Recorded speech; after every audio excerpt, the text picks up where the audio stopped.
సాధారణ ఎన్నికలు దగ్గర పడుతున్న కొద్దీ ఏపీలో రాజకీయాలు వేగంగా మారుతున్నాయి. గత ఏడాది కాలంగా పాదయాత్ర చేసిన జగన్మోహన్ రెడ్డి ప్రజల కష్ట సుఖాలను నేరుగా తెలుసుకుంటూ విజయవంతంగా ముగించుకున్నారు. ఇక ఈ క్రమంలో జగన్ ఎన్నికలపై దృష్టి సారించారు. వచ్చే ఎన్నికల్లో ఎలాంటి వ్యూహాలు అమలు చేయాలి అనే అంశాలపై పార్టీ పెద్దలతో కసరత్తులు చేస్తున్న జగన్మోహన్ రెడ్డి ఫిబ్రవరి 4 నుంచి సమర శంఖారావం పేరుతో భారీ సభలు నిర్వహించేందుకు సిద్ధమవుతున్నారు. పాదయాత్ర అనంతరం విశ్రాంతి తీసుకుంటున్న జగన్మోహన్ రెడ్డి తన నివాసమైన లోటస్ పాండ్ నుంచే చక్రం తిప్పబోతున్నారు. ఇప్పటికే పలువురు నేతలు లోటస్ పాండ్ లోని జగన్ ను కలిసి పార్టీ తీర్థం పుచ్చుకున్నారు. మరోవైపు అధికార పార్టీ టీడీపీని మట్టి కరిపించేందుకు పక్కా ప్రణాళికలు వేస్తున్నారు జగన్మోహన్ రెడ్డి. తెలుగుదేశం పార్టీలో బలమైన నేతలను ఓడించడానికి జగన్ రంగం సిద్ధం చేస్తున్నారంటూ తెలుస్తోంది. ఈ క్రమంలో భీమిలి ఎమ్మెల్యే గంటా శ్రీనివాసరావుని ఓడించేందుకు వ్యూహాన్ని రచిస్తున్నారంటూ సమాచారం. సామాజికంగా ఆర్థికంగా బలమైన నేతగా ఉన్న గంటా శ్రీనివాసరావుకు చెక్ పెట్టేందుకు ఓ బలమైన నేతను రంగంలోకి దింపబోతున్నారు జగన్మోహన్ రెడ్డి.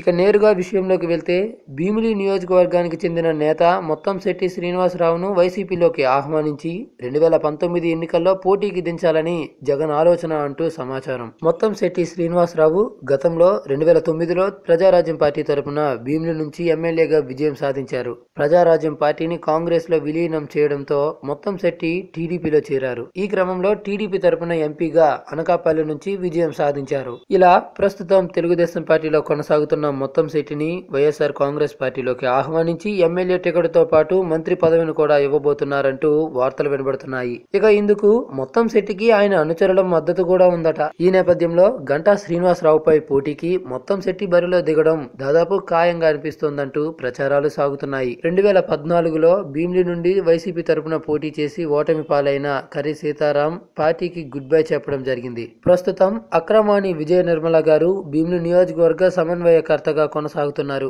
మరి మొత్తంశెట్టిని వైసీపీలో చేర్చుకుని గంటా శ్రీనివాసరావుకి చెక్ పెట్టాలని చూస్తున్న జగన్మోహన్ రెడ్డి గారి నిర్ణయం ఏ మేరకు ఫలితాన్ని అందిస్తుందో చూడాలి. మరి ఈ విషయంపై మీ అభిప్రాయాలను కామెంట్ రూపంలో తెలియజేయండి. ఈ వీడియో నచ్చితే లైక్ చేయండి, అందరికి రీచ్ అయ్యేలా షేర్ చేయండి.